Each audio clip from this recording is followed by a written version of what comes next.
జై శ్రీరామ్. భగవద్ రామానుజుల వారు తిరుమల యాత్రలో భాగంగా శ్రీకాళహస్తిని సందర్శించి వాయులింగేశ్వరుడైన శివుడిని దర్శించుకున్నారని చారిత్రకులు చెప్తారు.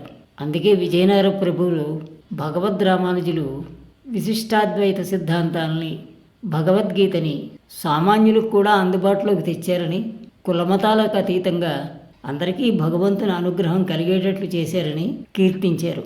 అలాగే తన వంశాన్ని, భక్తి మార్గాన్ని ప్రస్తావిస్తూ రామానుజులను తన ఆచార్యునిగా, మార్గదర్శకునిగా గౌరవించారు. శ్రీకృష్ణదేవరాయల ఆస్థాన కవుల్లో ఒకరైన దూర్జటి మహాకవి శ్రీకాళహస్తీశ్వర శతకంలో ఒక చక్కటి పద్యాన్ని చెప్తారు. బహుశా ఈ పద్యం భగవద్ రామానుజుల శ్రీకాళహస్తీశ్వర సందర్శన సందర్భంగా చెప్పుండొచ్చని కొంతమంది పెద్దలు భావిస్తారు.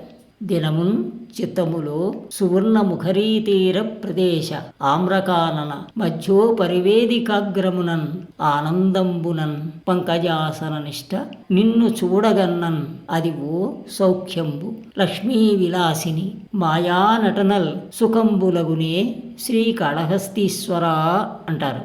ఓ కాళహస్తీశ్వర, సువర్ణముఖీ నదీ తీరం దగ్గర మామిడి తోటలోని రాతి అరుగు మీద పద్మాసనం వేసుకుని కూర్చుని రోజు నిశ్చల భక్తితో నిన్ను ధ్యానిస్తూ మనసులో చూడగలిగితే అంతకన్నా ఆనందం, సౌఖ్యం ఏమైనా ఉందా? చంచల స్వభావం గల లక్ష్మీదేవి కరుణాకటాక్షాలైన ఐశ్వర్య ఆనందాలిచ్చే సౌఖ్యాలు ఒక సౌఖ్యాలా అంటారు.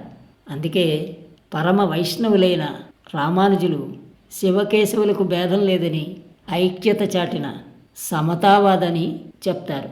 జై శ్రీరామ్.